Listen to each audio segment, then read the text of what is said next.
silakan untuk ke depan. Lucu sekali namanya Mas Garing dan Mas Arif dari Forward, Forum Wartawan Otomotif. Dan juga dari Indo Mini Club ada Bang Emril, silakan Bang Emril juga ke depan dari mobil. Tepuk tangan juga buat Indo Mini Club, Bang Emril. Dan dari Ahoy Gameboy, Takeda, silakan Takeda untuk naik ke atas panggung, kaca tolong dipakai. Ya, dan juga selanjutnya ini yang lebih seru lagi dari Kutu Vespa. Oke, Mr. Ucup bisa dipakai Kutu Vespanya. Mas Ucup bisa dipakai Kutu Vespanya, jaketnya. Terima kasih. Ya. Dan dari diantara kita yang sudah hadir sini ternyata ada seorang dokter, yaitu adalah Dokter Argen dari BCC Banten. Ada Dokter Argen dari BCC Banten, mana dia Dokter Argen? Ada, ya. Silakan ke depan. Ada Dokter Argen. Maksudnya ya Ki ya? Ya. Nah, kedua, semuanya udah dibagikan botol minum ya pastinya. Nah, itu wajib dipakai selama 3 hari. Tanpa ada yang diperbolehkan mengambil minuman dengan gelas atau wadah apapun selama kegiatan Black Camp 2015 berlangsung. Oke, kecuali memang udah pas pada saat makan itu sudah ada, memang ada gelasnya, jadi diperbolehkan. Kemudian diharuskan mengikuti seluruh rangkaian acara kegiatan Black Camp 2015 sejak tanggal 29 hari ini, 30 dan 31 Mei tanpa ada yang meninggalkan tempat penginapan.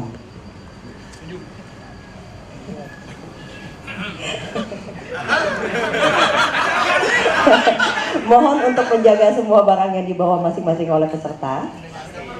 Tidak membawa atau memakai barang berharga apabila terjadi kehilangan pada saat acara Black Camp 2015, maka panitia tidak bertanggung jawab. Maksudnya yang berharga paham ya? Oke.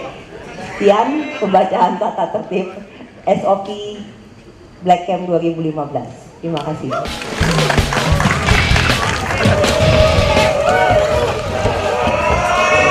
Berbaris ke lapang rapi dengan pasukan masing-masing.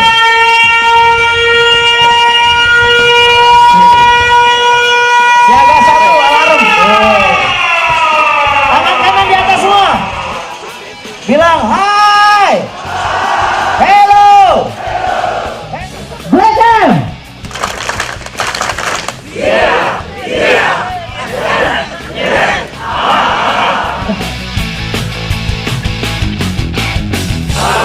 Hari ini kamu luar biasa. Gerakanmu sangat cepat sekali. Seperti banci ditangkap hantip. Hebat. Oleh itu aku kasih energi. Dipegang bahunya. Semangat. Mantap. Gantian balas. Biasanya pembalasan lebih kejam. Siap, oke? Oke, bilang sahabatku, lu enak ngomong. Gua dari kemarin capek, ngantuk. Lu ngomong aja. Belum pernah gua sikat lu ya. Mau gua sikat nggak? Nih gua sikat. Dicolek pantatnya.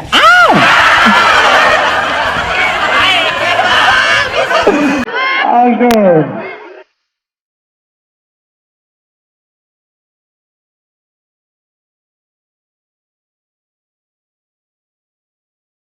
Kita mulai dari sini. Dari mana? Jakarta Barat. Banten. Tangerang. Batu Raja. Rawang. Kasih tepuk tangan dulu.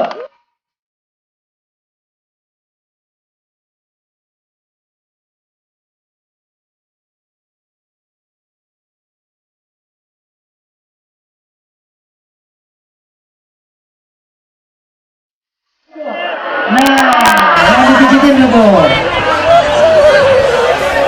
Yang kalah yang dipijitin. Nah, yang sportif, cakep banget.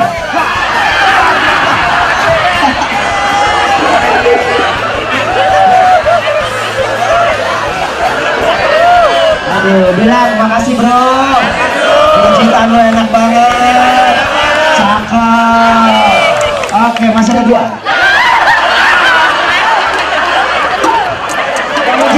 Jakarta Selatan. Ini Ketua Selatan, ini Ketua Selatan. Ketua Selatan 4 kali. Harga diri bro terakhir. Siap. 1. Teriak semuanya. 2, 3.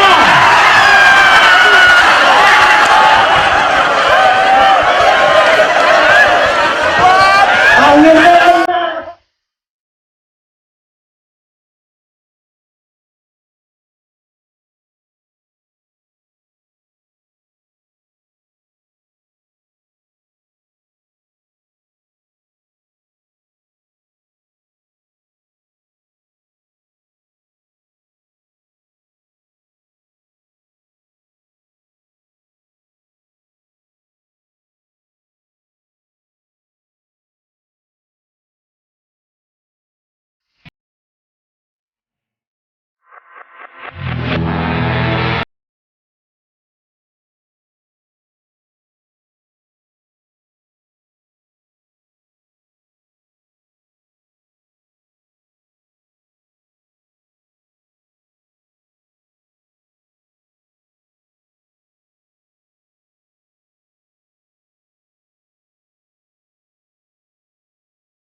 itu yang bikin keren.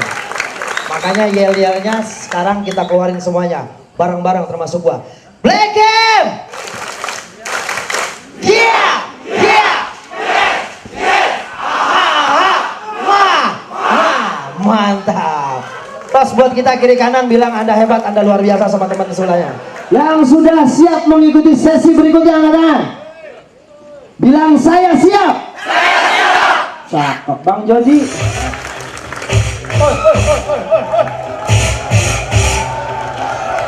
Belakang! We are back! Belakang! Belakang! Oke, tepuk tangan sekali lagi semuanya, terima kasih.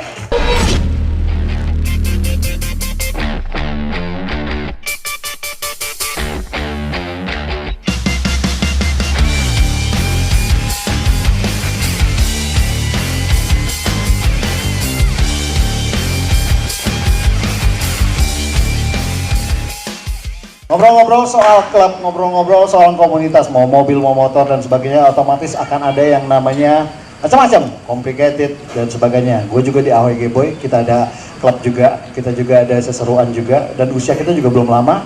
Juga ada beberapa teman, nanti ada dari Kutu Vespa dan sebagainya. Kita akan ngobrol, kita akan share bagaimana membuat sebuah komunitas itu menjadi solid, menjadi sebuah tim, dan tidak menutup kemungkinan di dalam sebuah komunitas itu tercipta lubang bisnis dan sebagainya. Kalau gitu kita ngobrol-ngobrol bareng aja, kita panggil dari Forward, ada Mas Gareng dan Mas Arif, silakan untuk ke depan. Lucu sekali namanya Mas Gareng dan Mas Arif dari Forward, Forum Wartawan Otomotif. Dan juga dari Indo Mini Club ada Bang Enril, silakan Bang Enril juga ke depan. Dari mobil, tepuk tangan juga buat Indo Mini Club, Bang Enril. Dan dari Ahoy G-Boy, Takeda, silakan Takeda untuk naik ke atas panggung, patch-nya tolong dipakai.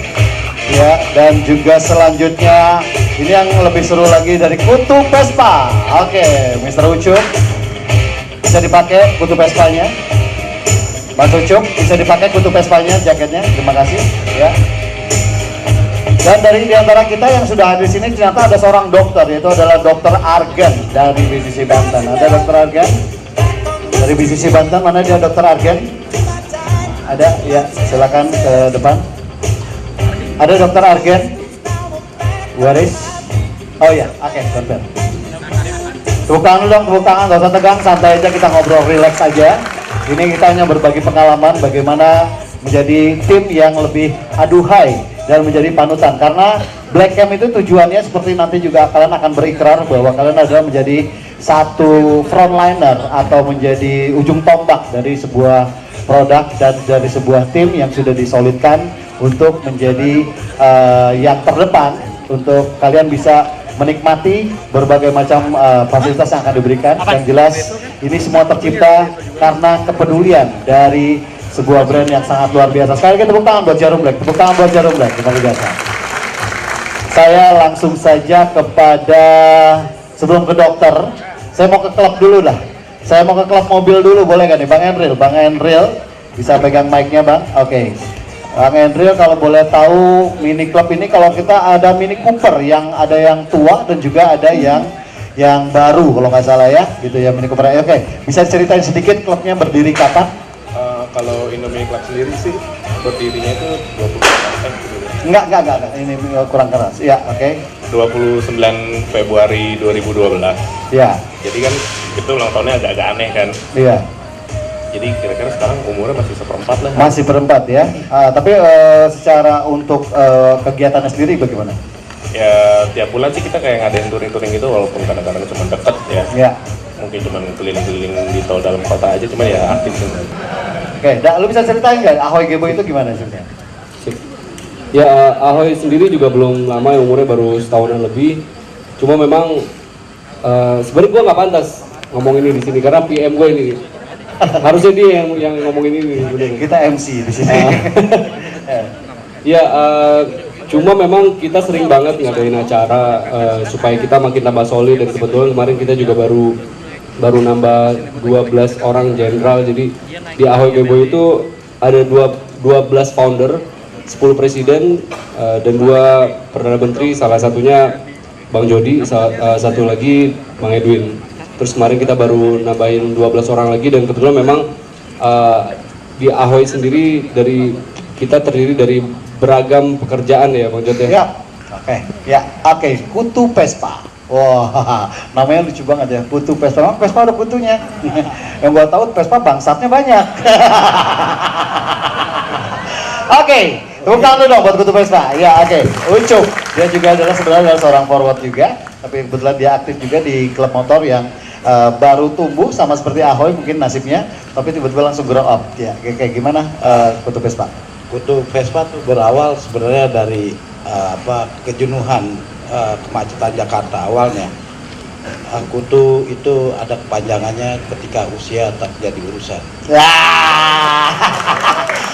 Gua aja baru tahu ketika usia Tak jadi urusan. tak jadi urusan. Jadi- Terus ada dalam kurungnya lagi, ada maknanya. Ada maknanya Jadi apa? di dalam kutu itu kita tidak pernah membedakan usia setiap member maupun kutu yang dimiliki. Kita menyebut Vespa kutu di kutu Vespa itu. Jadi mau Vespa klasik, Oke. lawas, modern, kita jadi satu. Backgroundnya juga itu ada mahasiswa dari umur 17 lah, SMA ya, sampai ada yang umur 63 juga. Cuman syarat di kutu memang kita tegas, setiap member kutu wajib punya SIM C. Jadi banyak member-member kita yang tadinya nggak punya SIM, kita tunggu. Jadi selama ini banyak anak Vespa ternyata yang nggak punya SIM. Begitu dia mau masuk kutu, dia bikin SIM. Oke, sampai sekarang sudah berapa membernya? Kalau dari data email yang masuk di seluruh Indonesia ada 1.300. Wow, luar biasa. Kalau mau ngomongin Vespa memang ya, Vespa gitu loh, kempes di kompak, ya kan? Dokter dulu, boleh dokter? Dokter, kalau nggak salah di klub juga di Banten ya dok? Ya. Ya, Iya, oke. Bisa diceritain nggak ini yang di Banten itu klubnya gimana? Sebenarnya sama aja sih sama BCC yang lain. Ya. Jadi di bawah naungan DSO Serang, cuma Ya. namanya BCC Banten. Oke. Jadi kita sekarang ada 6 anggota BCC sendiri di Ya. Banten, dan bersama teman-teman di sini kayaknya udah kenal semua. Ada Mas Rudi, ada para ketua-ketua lah yang Iya, di iya. sini. Oke. Jadi yang penting enjoy aja sih kitanya. Oke, di antara BCC sendiri jalinan hubungannya seperti apa ya?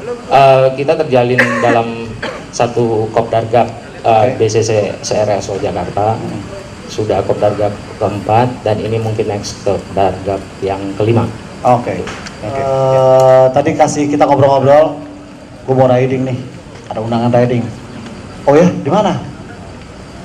Di Afrika. Anjing, jauh banget. Gareng, silakan tepuk tangan dulu buat Gareng. Ya, oke.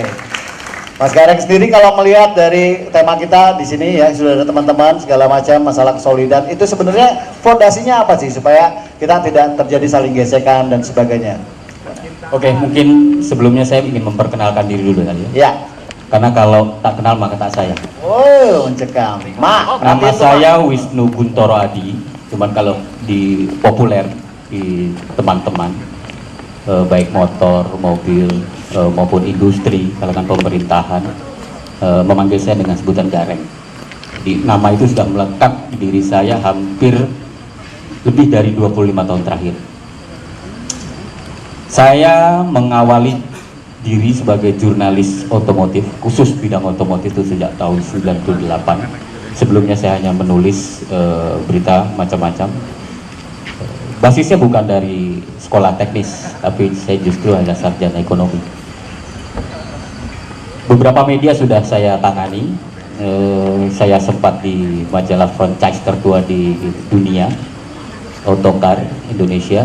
Majalah itu kalau tidak salah ingat, Indonesia perang di Ponorogo, Inggris punya Autocar. Ini 1827 kalau tidak salah. Ini majalah tertua otomotif di dunia. Itu ada di Indonesia sejak tahun, seingat saya 2001 saya gabung ke situ. Saya juga sempat mendirikan sama teman-teman majalah khusus roda 2 Motor Rider. Saya juga yang membangun sebuah majalah yang sampai hari ini masih ada, yaitu Motomax. Saya juga membuat program televisi otomotif baik untuk Metro TV, Trans 7, Antv. Saya juga termasuk tim supporting dari Ride for Peace Indonesia. Mungkin teman-teman sudah tidak familiar lagi dengan nama Ride for Peace, yaitu sebuah asosiasi atau ikatan yang membawa biker Indonesia Jeffrey Ponaja atau Kang JJ asal Bandung mengelilingi dunia.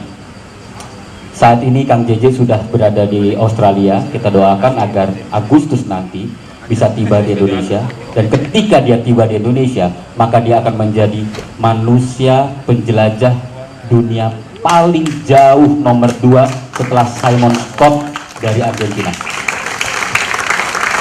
Itu membuktikan bahwa kekuatan, ketangguhan pemuda-pemuda Indonesia diakui oleh dunia. Dan yang membedakan Kang JJ dengan Simon Scott adalah Kang JJ menggunakan sepeda motor adventure, berarti dia melintasi tak hanya rute aspal tapi juga rute off-road. Sementara kalau Simon Scott menggunakan Goldwing, artinya dia lebih banyak mobilitasnya di jalur aspal. Nah itu. Mudah-mudahan Kang JJ bisa, dan mudah-mudahan kami dari Ride for Peace bisa membuat acara penyambutan dan bersama teman-teman biker di seluruh Indonesia, baik juga yang ada di sini, bisa bergabung bersama nantinya. Gitu. Yang mau saya sampaikan adalah tentang komunitas. Ini menarik. Kalau kita mau baca komunitas, berarti kita harus ingat dulu sejarahnya komunitas. Industri otomotif Indonesia itu baru berkembang tahun 70. Sebelum itu, kendaraan yang masuk hanya dimiliki orang-orang kaya. Kalau dulu tidak ada namanya komunitas. Tahun 60 sampai 70 itu namanya geng motor. Kalau di sepeda motor, di mobil belum ada. Yang ada adalah motor, geng motor. Itu anak-anak orang kaya, anak-anak pejabat, anak-anak tentara atau polisi, yang secara ekonomi mereka bisa memiliki sepeda motor dibandingkan rata-rata masyarakat Indonesia atau kota-kota besar pada umumnya. Tapi cenderung aktivitas yang dilakukan adalah negatif. Jadi teman masa dulu, kalau mereka tergabung dalam geng, itu karena broken home. Jadi mereka, papa mamanya sibuk, ada lagunya ya, papa mama sibuk ya kan. Nah itu anaknya berkumpul kemudian untuk mengacau, dan mereka lawless. Mereka merasa dirinya kebal. Kenapa mereka kebal? Dasarnya adalah pertama uang, kekuasaan yang dimiliki oleh orang tuanya. Jadi arogansi. Lalu kemudian sekitar tahun 70-an, belum juga namanya komunitas, tapi terbentuklah sebuah wadah namanya ikatan, disebut adalah ikatan dulu, Ikatan Motor Besar Indonesia gitu ya. itu lebih terakomodir. Jadi ikatan-ikatan sepeda motor itu muncul setelah Indonesia memiliki sebuah organisasi resmi di bawah underbow pemerintah ya, di sini namanya Ikatan Motor Indonesia. Salah satu organisasi underbow pemerintah yang paling tua selain PSSI itu adalah sepeda otomotif ya, motor Indonesia. Nah, belakangan muncullah kelompok-kelompok pencinta otomotif. Belum juga namanya komunitas, tapi kelompok-kelompok otomotif. Artinya mereka berkelompok, mereka berangkat berdasarkan atas kesamaan. Biasanya kesamaan merek, atau kesamaan model kendaraan, atau kesamaan latar belakang. Tapi yang paling populer adalah kesamaan sebuah model kendaraan. Umumnya kendaraan yang sangat jarang dimiliki oleh kebanyakan masyarakat. Artinya mereka berkumpul untuk satu tujuan, yaitu saling berbagi informasi teknis untuk kendaraan. Jalan-jalannya itu biasanya nomor 2, nomor 3. Nah, kemudian ke sini berkembang. Pada tahun 90 lah, mulai dari tahun 90 mulailah muncul komunitas-komunitas yang anehnya beragam sekali latar belakang mereka berkumpul. Jadi kalau di mobil ada yang Kijang Club, lalu di sepeda motor misalkan ada yang CB terbaru misalkan, atau Yamaha ada Fiction terbaru kemudian. Itu, nah ini yang cenderung yang kayak gini-gini yang saya bilang di banyak teman mudah munculnya karena mudah mencari keanggotaannya, tapi rentan pula hancurnya. Biasa kan kita ada prinsip, filsafat bilang sesuatu yang mudah kita raih akan lebih mudah juga hancur. Karena ikatan dalam perkumpulan itu agak sulit ditemukan benang merahnya, di mana orang kalau keluar dari benang merah itu dia akan kesulitan. Dia membutuhkan benang merah sebagai pijakan. Kalau orang dulu misalkan, tadi kita bicara di sini ada teman ada Mini Cooper. Berarti kalau dulu Morris, teman-teman di Morris itu berkumpul. Mereka apa? Kalau pintunya penyok, impor di Inggris dari mana? Itu dia perlu tahu. Ada nggak yang punya sisa barang bekas impornya dulu? Atau ada nggak yang punya kaki-kaki bekasnya yang udah nggak kepake? Kayaknya saya butuh. Nah itu bentuknya kayak gitu. Nah sekarang muncul lagi Mini Cooper baru. Mudah membentuknya karena ada wahana. Wahananya itu adalah agen pemegang yang menjembatani ya, mereka mengumpulkan. Karena tidak kenal tadinya. Nah kalau dulu teman-teman yang motor-motor klasik seperti teman-teman di Brotherhood itu perkenalannya karena dia mencari. Kalau saya punya motor tua, saya mencari di mana teman-teman motor tua kumpul. Jadi ada effort, ada semangat, ada perjuangan. Begitu saya masuk, saya belum tentu dilihat. Saya tiap hari nongkrong nggak dilihat. Entah kapan mereka akan melihat saya untuk bisa masuk ke dalam komunitas ini. Berat perjuangannya. Begitu masuk nggak dikasih badge. Begitu masuk nggak dikasih kartu anggota. Di luar orang lihat saya nongkrong sama Brotherhood, tapi saya nggak boleh bawa Brotherhood. Bertahun-tahun seperti itu akhirnya kita dapat semangatnya, rasa sayang itu, perjuangan ada. Jadi penting bagi sebuah komunitas membuat hal-hal semacam itu sehingga anggota yang masuk ke dalamnya dia merasa butuh. Buatlah benang merah. Nah, secara prinsip mengikat satu sama lain.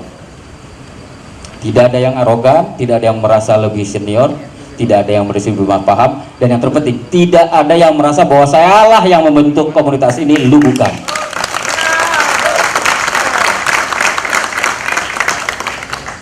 Dan itu yang banyak terjadi, di komunitas. Satu hal lagi, chemistry. Harus ada rasa pertemanan antara saya dan dia dan dia, saya dan dia dan dia, terus semua. Tidak boleh saya kumpul di sini di Ahoy karena saya dekat sama Eda.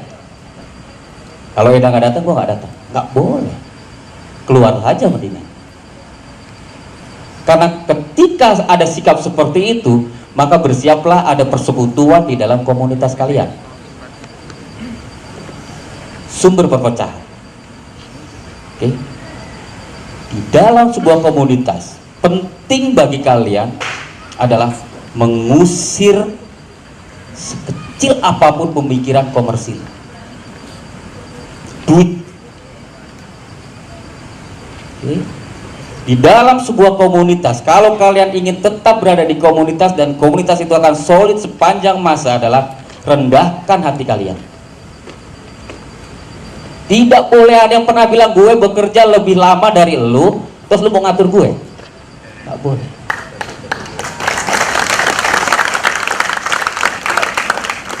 Kita nggak boleh bicara sama orang yang bilang hari kemarin dia nggak pernah nongkrong, tiba-tiba hari ini nongkrong, gue bantuin. Wah, ngapa lu hari ini kak?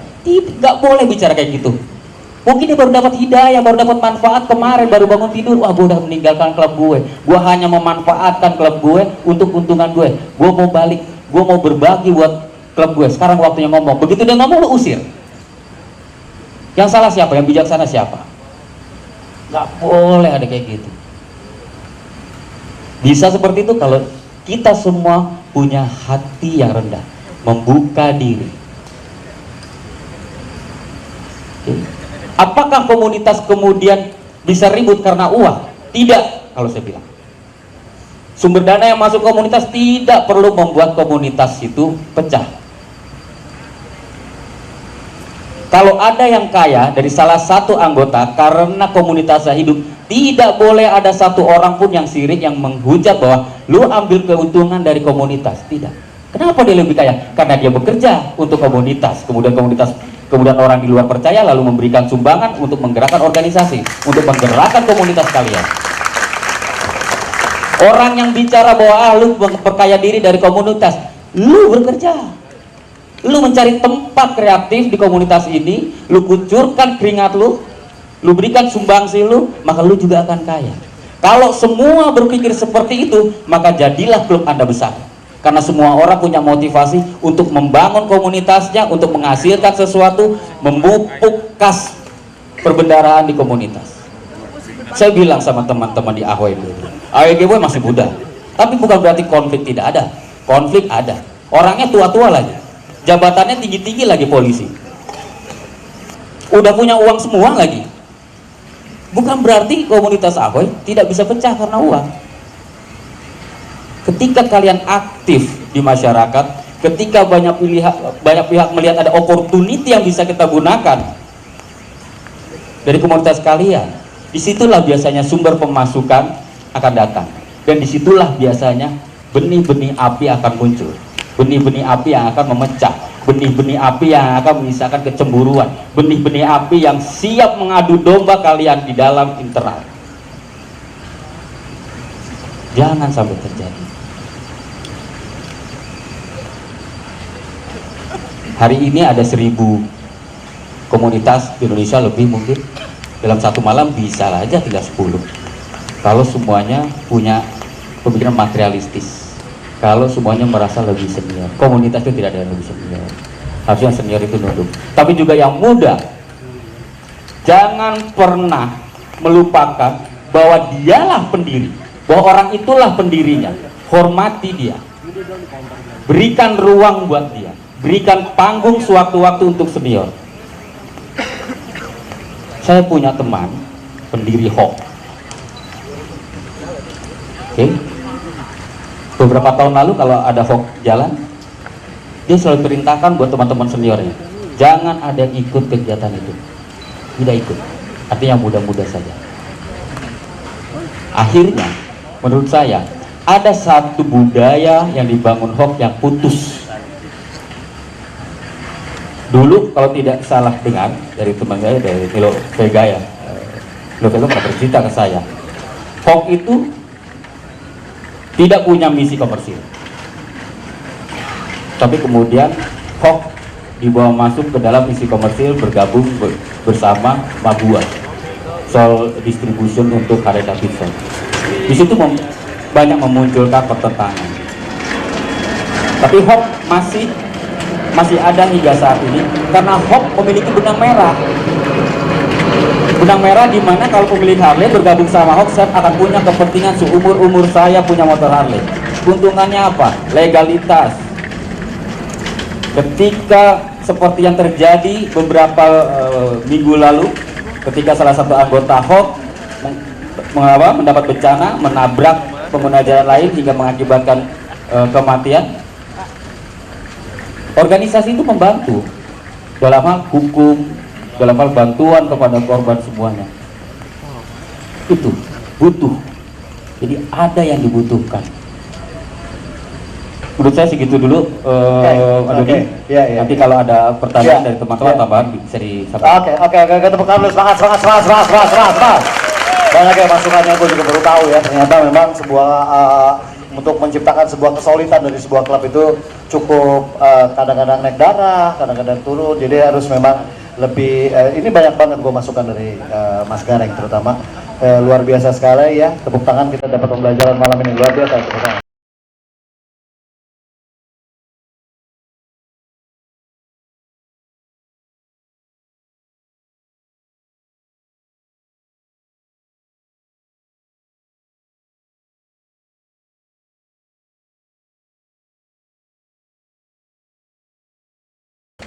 Ya, Ketua silakan mengikuti saya dengan suara lantang.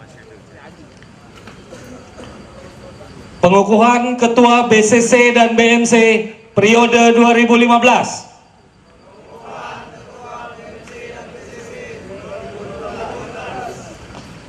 Dengan ini, saya sebagai Ketua BCC dan BMC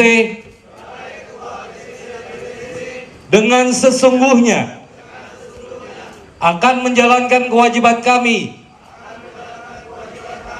yaitu 1. Mentaati segala peraturan yang sudah disepakati. 2. Menjaga nama baik BCC dan BMC.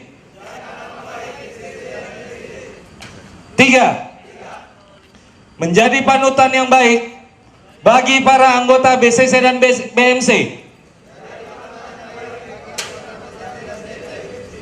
4.